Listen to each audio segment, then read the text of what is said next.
Hey guys, one thing that can be frustrating in Japan for non-Japanese people, actually possibly sometimes frustrating for Japanese people too, but that's the fact that free thinking or free choosing is not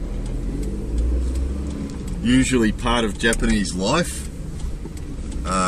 Usually there is a way that things should be done, and that's the way that we have to do them.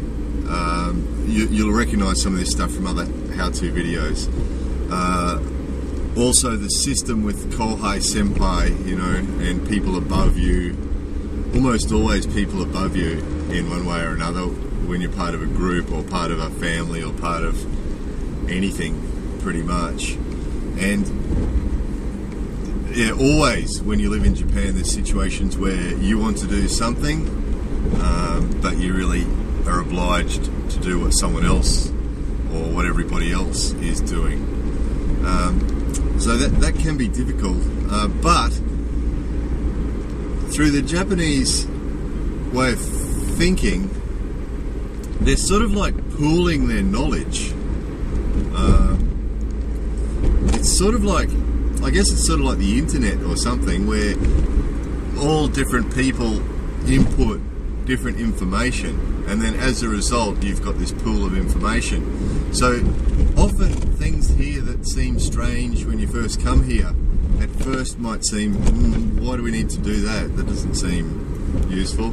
And then you find that if you don't do that, there's a problem. Quick example, today's a sunny day, so everywhere I go today I'm seeing futon hanging outside windows in the sun. And when people first come here, sometimes they say, oh, you know, I don't want to do that every time it's sunny, that's a bit of a nuisance. And they find if they don't do that every time it's sunny, that soon the futon becomes mildewy, or you know, gets mildew on it, gets mold on it. So there's lots of stuff like that that at first we think, well, why is that necessary? And then we find out there's a good reason for it. So, and the other thing is with things like school, I often find with friends who are university students or friends who are making work decisions, they tend to follow the advice of their parents and their sort of senior friends more than perhaps people in other cultures do. And it's because the way they see it is that one person looking at their options and making a decision, you know, while we would see that that's the best way, many of us would consider that, you know, I want to make my choices and I want to do my thing.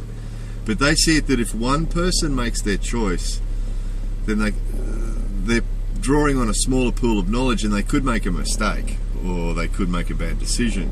But if we listen to older, more experienced people, and those people are listening to other people, basically it's the groups making decisions all the time. And I see that a lot. You know, there is sometimes where you think, well, that was a silly way to do it.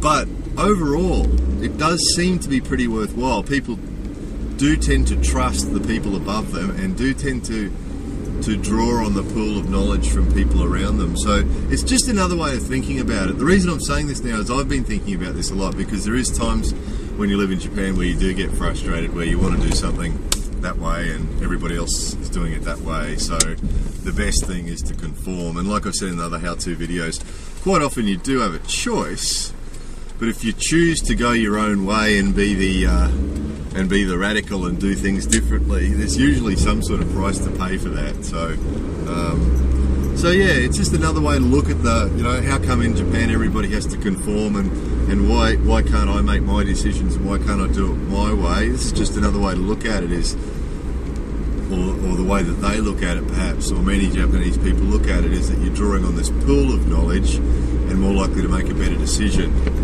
So yeah, not difficult, not always easy for some people coming from different cultures, but definitely a really big part of living in Japan.